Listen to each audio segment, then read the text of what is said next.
नमस्कार, बहुत स्वागत है आपका। आप देख रहे हैं स्वराज एक्सप्रेस। मैं हूं आपके साथ राघवेंद्र। देश की सियासत में चुनावी महासंग्राम का आगाज हो चुका है। 5 बड़े राज्य पश्चिम बंगाल, तमिलनाडु, केरल, असम और पुडुचेरी में चुनाव की तारीखों का ऐलान होते ही राजनीतिक पारा चढ़ गया है। करीब 17 करोड़ 40 लाख मतदाता और 824 विधानसभा सीटें। यानी ये चुनाव सिर्फ राज्यों की सत्ता का नहीं है, बल्कि राष्ट्रीय राजनीति की दिशा तय करने वाला मुकाबला बन चुका है। पश्चिम बंगाल को छोड़कर बाकी सभी राज्यों में एक एक चरण में मतदान होगा और 4 मई को नतीजे भी सामने आएंगे। अब सवाल यह है कि किस राज्य में किसकी पकड़ मजबूत है, कहां सीधा मुकाबला होगा और कहां नए समीकरण बनेंगे। आज की इस खास पेशकश में हम आपको बताएंगे इन 5 राज्यों की सियासी गणित, राजनीतिक ताकत का असली समीकरण और वो फैक्टर भी जो तय करेंगे सत्ता का ताज। लेकिन उससे पहले हम आपको बता दें, इस खास पेशकश में हमारे साथ 3 वरिष्ठ पत्रकार जुड़ेंगे। उनसे हम समझने की कोशिश करेंगे इन 5 राज्यों के जो प्लान है, जो चुनावी घमासान जो अब शुरू हो चुका है, उस प्लान को किस तरह से जो पार्टियां हैं वो उसको ग्राउंड पर एग्जीक्यूट करते नजर आती है। लेकिन उससे पहले एक नजर डालते हैं ग्राफिक्स पर और समझते हैं कि राज्यों के आखिर सियासी समीकरण क्या है। सबसे पहले बात करते हैं असम की। असम विधानसभा चुनाव की अगर बात करें तो कुल सीटें 126 हैं। वोटर्स करीब 2.25 करोड़ असम में है, एक बड़ा नंबर है। एनडीए की अगर बात करें पिछले चुनाव में तो 75 सीट जीत दर्ज की थी भारतीय जनता पार्टी और उसके सहयोगी दलों ने। असम विधानसभा चुनाव 2021 की वो डाटा हम आपको बता रहे हैं। महागठबंधन 50 सीट के साथ विपक्ष की भूमिका में असम में नजर आई थी। ये कहानी असम विधानसभा चुनाव की आपको हम बता रहे हैं। पिछले चुनाव के ये समीकरण रहे हैं। रायजोर दल अखिल गोगोई ने 1 सीट जरूर वहां जीती थी। ये कहानी रही थी 126 सीटों की विधानसभा चुनाव 2021 की। लेकिन इस बार क्या समीकरण बदलेंगे, ये भी देखने वाली बात होगी, क्योंकि असम में भारतीय जनता पार्टी की सरकार है, एनडीए की सरकार वहां जरूर है। अब बात करते हैं केरल की। केरल विधानसभा सीट की अगर बात कर लें तो कुल विधानसभा की सीटें वहां 140 हैं। केरल में 140 सीटें और कुल वोटर्स करीब 2.80 करोड़ यानी 2 करोड़ 80 लाख वोटर्स केरल में हैं। 2021 चुनाव की अगर बात करें नतीजों की तो एलडीएफ ने 99 सीटें अपने खाते में दर्ज कराई थी और संयुक्त लोकतांत्रिक मोर्चा यानी यूडीएफ ने 41 सीटें दर्ज की थी। कुल विधानसभा सीट 140 और पिछले चुनाव के समीकरण भी हम आपको बता रहे हैं इस वक्त केरल की।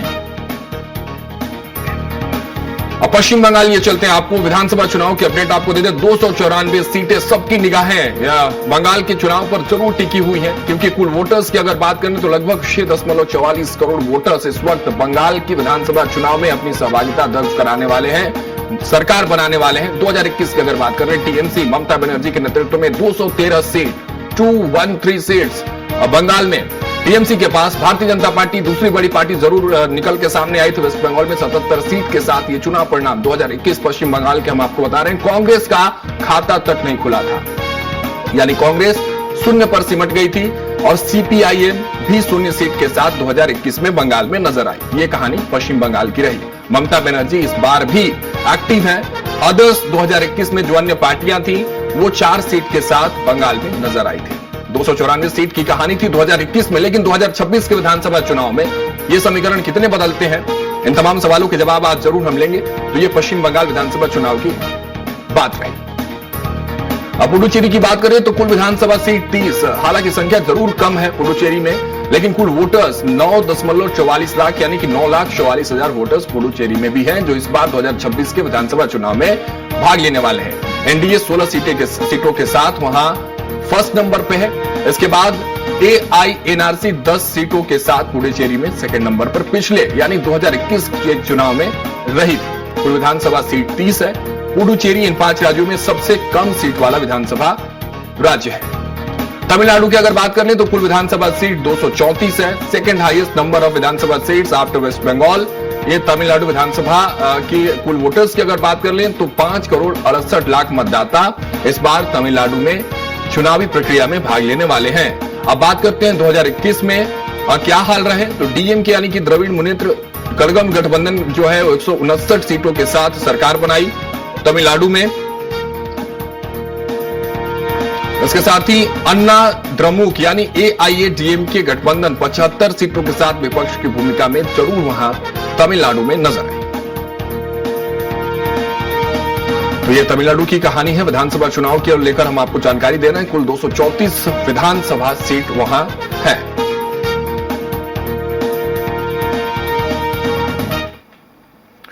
तो देखिए, ये कहानियां थी अब तक की पिछले चुनावों की, लेकिन इस बार किरदार बदलने वाले हैं या कहानियां बदलने वाली हैं, इस पर तमाम विस्तार से आज चर्चा करेंगे। लेकिन कुल मिलाजुलाकर जिस तरह से सियासी शोर सियासी गलियारों में इस वक्त सुनाई दे रहा है, यानी ये बात साफ है कि कहीं ना कहीं तैयारियां हर पार्टियों की ओर से की जा रही हैं। सिर्फ और सिर्फ इस बार चुनाव को भी जल्दी निपटाने की तैयारी इलेक्शन कमीशन ने जरूर किया। पश्चिम बंगाल वो राज्य जहां 6-7 फेजेस में चुनाव होते थे, इस बार महज 2 फेज में चुनाव जो है वो कराए जा रहे हैं। बाकी सारे राज्यों की अगर बात कर ले तो सिंगल फेज इलेक्शन इस बार देखने को मिलने वाला है। लेकिन महत्वपूर्ण यह है कि इस इलेक्शन की तैयारियों के बीच पार्टी किस तरह से प्लान कर रही है, पार्टियों की क्या रणनीति बन रही है, धरातल पर किस तरह से उतार रही है, इन तमाम सवालों के आज जवाब लेने की हम कोशिश करेंगे। क्योंकि आज हमारे साथ जो पैनल जुड़ रहा है, खास पैनल है वरिष्ठ पत्रकारों का, जिनके पास अपना एक अनुभव है, राजनीतिक अनुभव है, जो करीब से देखते हैं राजनीति को। आइए सीधे सीधे उनका परिचय कराता हूं आपसे और चर्चा में लिए चलता हूं आप सभी को। चर्चा के लिए सारे खास मेहमान हमारे साथ जुड़ चुके हैं। उचित शर्मा जी वरिष्ठ पत्रकार हैं, हमारे साथ जुड़ रहे हैं,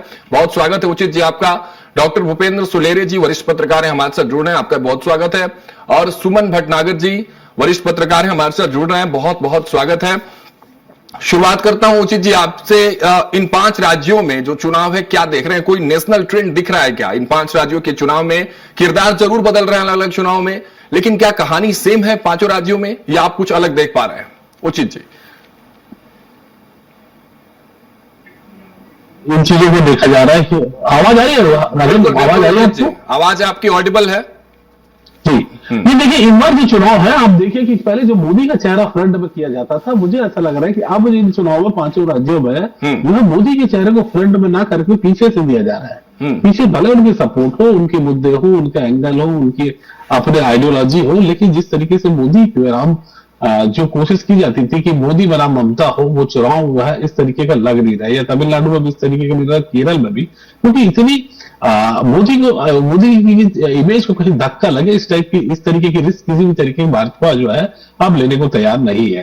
तो इस बार जो चुनाव में हमेशा चुनाव वर्सेस मोदी बनाम राज्य होता था, मोदी बनाम स्टालिन या मोदी बनाम ममता या मोदी बनाम लेफ्ट जो होते थे, अभी लोकल इश्यूज पे ज्यादा हो रहा है। और दूसरे ये कोशिश कर रहे हैं कि अब मोदी की क्रेडिबिलिटी बची रहे, अगर चुनाव में कुछ ऊंच नीच होती है तो मोदी की क्रेडिबिलिटी बची रहे। लेकिन उचित जी, बंगाल की जो लड़ाई है वो कहीं ना कहीं मुझे ऐसा लगता है कि सेंट्रल वर्सेस स्टेट गवर्नमेंट वाली जो लड़ाई हमेशा एग्जैक्टली वो तो है। हाँ। लेकिन देखिए, मोदी के पोस्टर्स, मोदी के चेहरा, मोदी बनाम ममता, ये चीज तो नहीं दिख रही ना वहां। मैं यही कहना चाह रहा हूँ कि अभी देखिए जो राष्ट्रीय मुद्दे हैं वो तो हैं, वो रहेंगे। जिस तरीके से SIR पे वहां पर इशू है, वोटर लिस्ट का इशू है, घुसपैठ इशू है, भ्रष्टाचार इशू है, कानून व्यवस्था इशू है, वो तमाम इशू तो रहेंगे। लेकिन जो लड़ाई बताया जाता था, जिस तरीके से परोसा जाता था कि लड़ाई जो है मोदी बनाम जो है वो ममता का है, अभी ऐसा नहीं। अभी मोदी को पीछे रखेंगे भाजपा या भाजपा के जो साथी हैं उनको फ्रंट पर रखते, इस तरीके से शुभेंदु जी को फ्रंट पर रखा। आप देखिए बंगाल में शुभेंदु जी को फ्रंट पर रख के काम हो रहा है। तो अगर कहीं इमेज धक्का लगता है, रिस्क अगर होती है और उनके हिसाब से पॉजिटिव रिजल्ट नहीं आते, तो मोदी जी की इमेज पे किसी तरीके का डेंट ना हो, ये भारतीय जनता पार्टी एक उनकी अपना एक नए इनकी स्ट्रेटेजी दिख रही है। बाकी लड़ाई तो सभी जगह अपने अपने नेशनल के इश्यूज तो नहीं रहते। अभी जैसे भी सब जगह रीजनल पार्टियां हैं, डायरेक्ट जो लड़ाई है भाजपा की कांग्रेस की, वो तो मध्य प्रदेश और राजस्थान और छत्तीसगढ़ में ही आपको देखने मिलती है। बाकी ये लड़ाई तो जो दोनों राष्ट्रीय दल में यहाँ देखने को मिलती है। लेकिन वहां पे रीजनल पार्टियां जो है वो भारी है। तो डेफिनेटली जो इस बार जो मुद्दे भी है वो रीजनल ही रहेंगे, स्टेट के रहेंगे। जो अभी बड़े मुद्दे हैं, बंगाल के अलग है, तमिलनाडु के अपने इशू है, केरला के अपनी लेफ्ट वर्सेस बीजेपी की अपनी लड़ाई है। तो मुद्दे जो है राष्ट्रीय स्तर पे महंगाई, बेरोजगारी, तेल, वार, युद्ध, गैस की कमी, ये थोड़े से गौण दिखते हैं। जो समझ में आ रहा है कि अभी भी जो तेल वाला मुद्दा है या गैस की शॉर्ट सप्लाई है, ये मुद्दे अभी भी अहम मुद्दे तो नहीं बन पाए। अभी भी अहम मुद्दे, जैसे बंगाल की बात कह रहे तो अहम मतलब सड़क जो है, सड़क पे कम और सीमा पे ज्यादा चिंता है वहां। आप देखिए विकास की बात ही नहीं हो रही है। आप जितने ममता जी के पूर्व के काल पे जितने विकास के काम किए उस पर बात ही नहीं हो रही। अब तो अस्मिता पे बात हो रही है, सीमा पे बात हो रही है, धर्म पे बात हो रही है, संगठित धर्म पे बात हो रही है कि बचे रहेंगे, जुटे रहेंगे तो बचे रहेंगे जैसी बात हो रही है। तो ये मुद्दे जो है वो अलग है। तो ये बंगाल की जहां तक हम बात करें तो जो दूसरी जगह बंगाल में वो थोड़ी सी लड़ाई भी अलग हो जाती है। बाकी वो यहाँ पे एकजुटता भी ज्यादा देखी जा रही है, क्योंकि बाकी जगह के जो मुस्लिम है उनको डराने की बात अलग होती है, यहाँ के मुस्लिम को डराने की बात अलग होगी। दोनों के डर और भय के प्रकार अलग अलग हैं।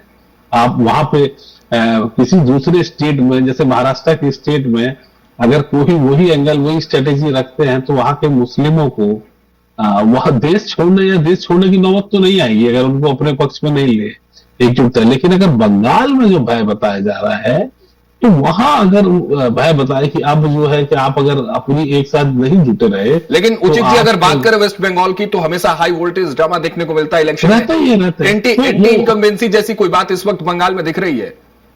ठीक है, देखिए भारतीय जनता पार्टी बहुत पॉलिटिकल मैच्योर पार्टी है। वो अपनी स्ट्रेटेजी जो है वो पूरे के पूरे धन बल, बाहुबल, संबल सभी चीजों को वो अपने साथ लगाती है। जितनी भी राज्यों के आप देखिए जो वहां पे मध्य प्रदेश से लोग गए हैं, बिहार से लोग गए हैं, छत्तीसगढ़ से लोग गए हैं, 72 लाख लोग तो बिहार से करीब वहां पे हैं। तो ये इस बात को भी नकारा नहीं जा सकता कि ध्रुवीकरण करने की पूरी कोशिश होगी, चाहे वो किसी भी चीजों को। तो वो अपने पूरे जितना बल लगा सकते हैं वो लगाया जा रहा है, क्योंकि बंगाल का चुनाव ऐसा चुनाव है जो आप समझ लीजिए कि उनकी नाक का सवाल है। बिल्कुल, चलिए ठीक है। तीसरी बार वो ममता उनको ममता बनर्जी जो है वो खुद एग्रेसिव प्लेयर है, तो राजनीति की एग्रेसिव प्लेयर है और सीधे चुनौती। ये तो बंगाल की जरूर कहानी हो गई, लड़ाई वहां दिलचस्प जरूर देखने को मिलती है उचित जिस तरह से आप बता रहे हैं। लेकिन हमारे साथ वरिष्ठ पत्रकार हैं सुमन भटनागर, ये छत्तीसगढ़ से जुड़े हुए हमारे साथ, उनका रुख कर लेता हूं।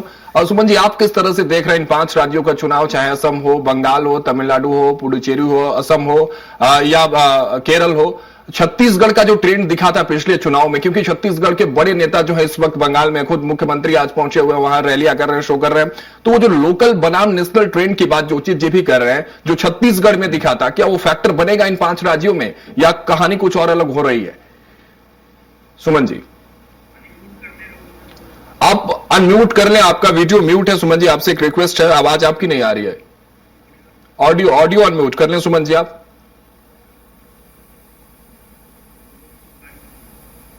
चलिए ऑडिबल नहीं हो पा रहे हैं सुमन जी, लेकिन रुक करते हैं। हमारे साथ भूपेंद्र जी हैं, भोपाल से हमारे साथ जुड़े हुए हैं, अलग अनुभव रखते हैं, राजनीतिक ग्लोबल इनकी नजर रहती है और राजनीति पर अच्छी बातचीत करते हैं। भूपेंद्र जी आपसे समझना चाह रहा हूं, ये डबल इंजन सरकार की बात भारतीय जनता पार्टी जहां भी जाती है, जो भी मुख्यमंत्री जा रहे हैं या जो भी नेता जा रहे हैं, डबल इंजन की बात लगातार करते नजर आए हैं। तो डबल इंजन की सरकार एक बड़ा फैक्टर है, या जो बात उचित जी भी कर रहे थे और शायद सुमन जी भी यही बात कहें कि स्थानीय नेतृत्व की बात जो अब चल रही है इन 5 राज्यों में, ये दोनों में से कौन सा बड़ा फैक्टर देखने को मिलने वाला है?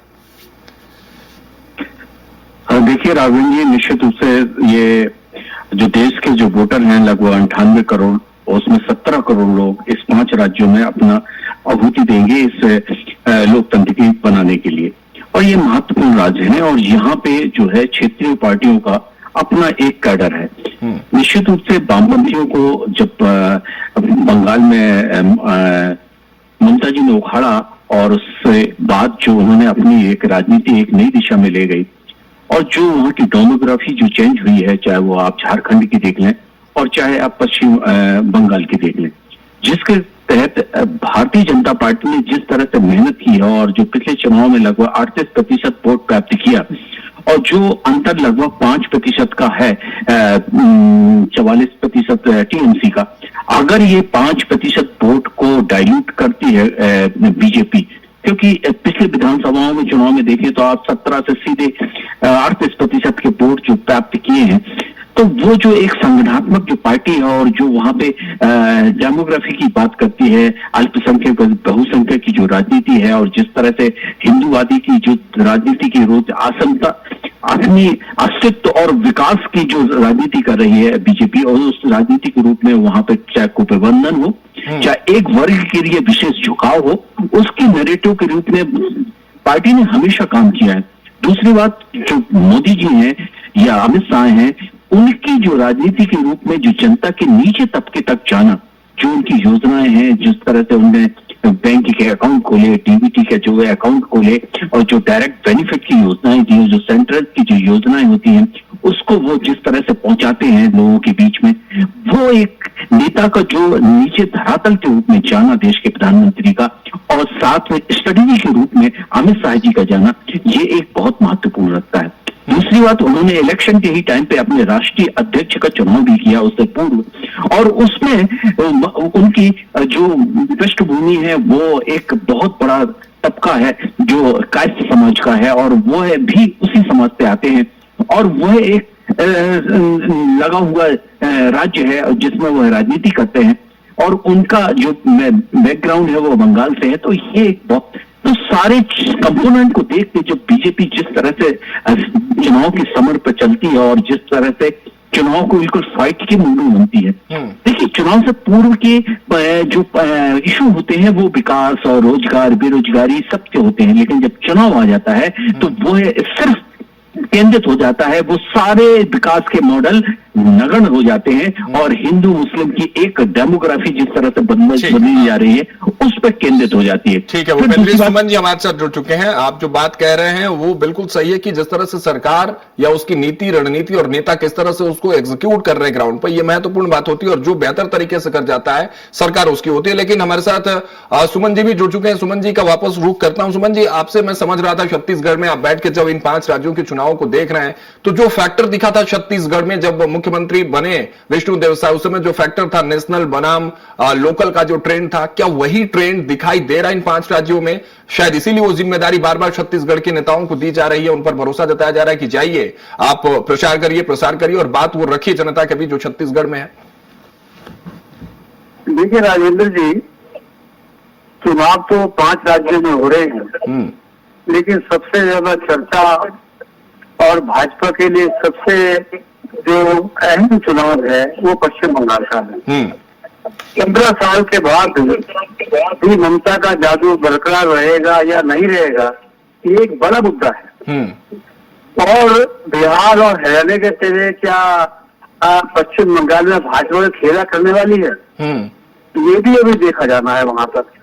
देखो, अमित शाह जी ने कहा है कि मैं 15 दिन यहाँ डेरा डाल के रखूंगा पश्चिम बंगाल में। इससे आप अंदाज लगा सकते हैं कि 5 राज्यों में असम के बाद अगर सबसे ज्यादा ताकत झोंकी जानी है या सबसे ज्यादा संभावना अगर बीजेपी को नजर आती है तो पश्चिम बंगाल में नजर आती है। इसलिए भाजपा इस बार पूरी ताकत झोंकने वाला है।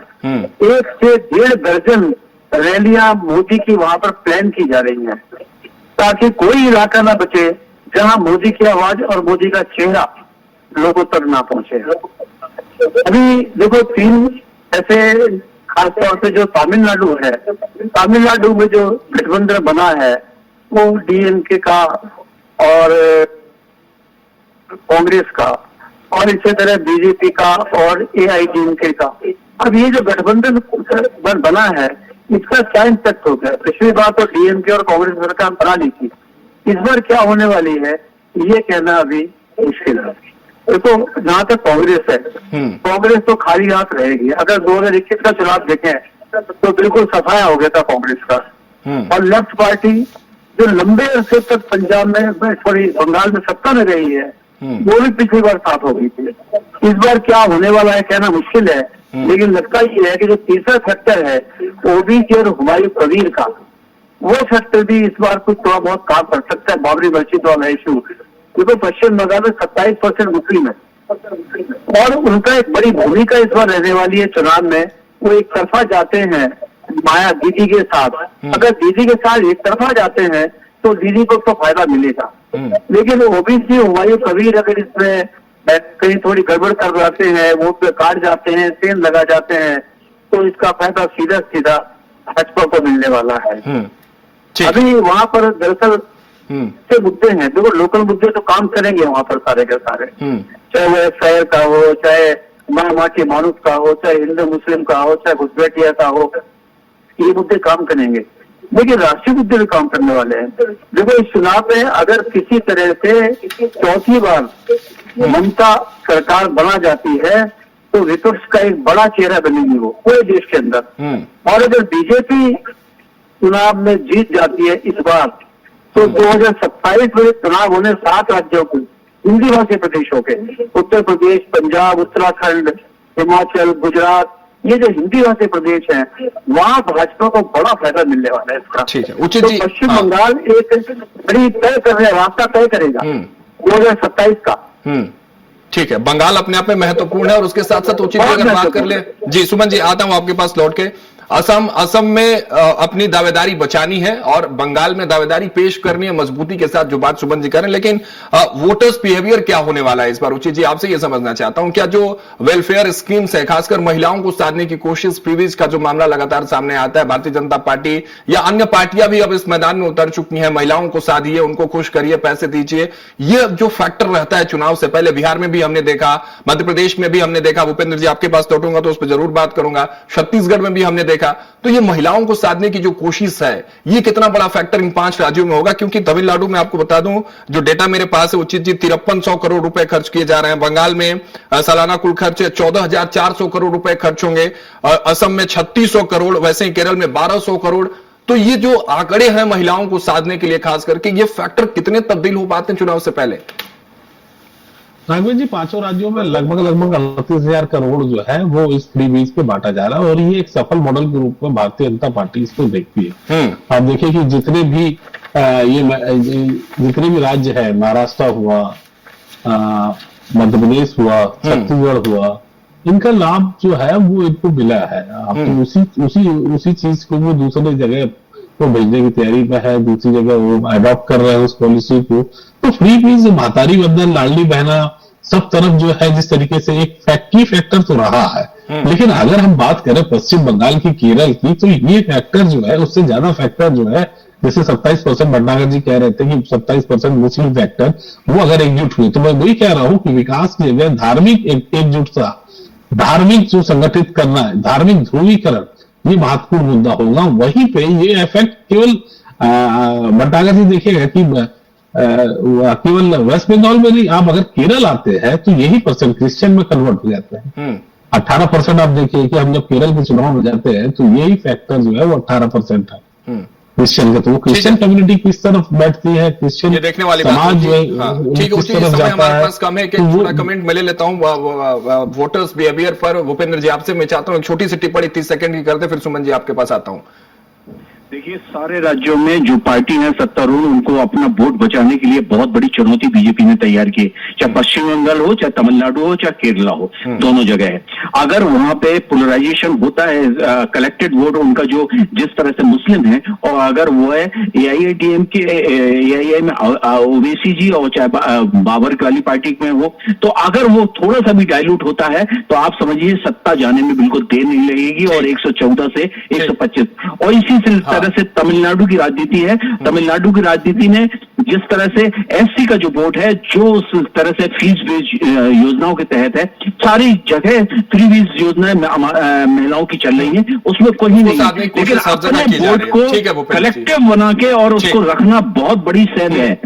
सुमन जी, समय हमारे पास कम है, 30 सेकंड आपसे भी चाहता हूं कमेंट इस पर। अगर बात असम बंगाल की हो गई, तमिलनाडु की बात भूपेंद्र सिंह ने कह दी, केरल, पुडुचेरी, और अगर बात कर ले असम के अलावा पश्चिम बंगाल को छोड़ दे, उस पर बातचीत हो गई, तमिलनाडु, केरल और पुडुचेरी की अगर बात कर ले सुमन जी, तो क्या लगता है वहां क्या बिहेवियर होने वाले वोटर्स को? देखो, भाजपा की संभावना तो फिलहाल पश्चिम बंगाल और असम 2 जगह नजर आ रही है। बाकी 3 जगह मैं समझता हूँ कि बहुत ज्यादा भाजपा कुछ कर पाएगी, केरला में या तमिलनाडु में ऐसा लगता नहीं है कि बहुत कुछ कर पाएंगे वहां पे। तो उसके सामने ताकत 2 जगह झोंकेगी वो। एक तो असम में, जहाँ उसको बहुत ज्यादा उम्मीद है कि असम में सरकार बनेगी भी नहीं है हमारी, और एक वो करेगी पश्चिम बंगाल में। पिछली बार 77 सीटें ली थी उसमें, वहां पर बीजेपी ने, और 38.13%, करीब 38.5% वोट मिली गई थी। तो इस बार उनको लगता है कि इस बार माहौल पूरा फोकस इस वक्त असम में और बंगाल में लगा हुआ है और उसी को लेकर तैयारियां भी हैं। चलिए फिलहाल समय इतना ही था। समय इतना ही था। सुमन जी बहुत शुक्रिया अदा करूंगा आप तीनों का, उचित जी आपका, भूपेंद्र जी आपका और सुमन जी हमारे साथ जुड़ने के लिए बहुत बहुत शुक्रिया इस खास चर्चा में।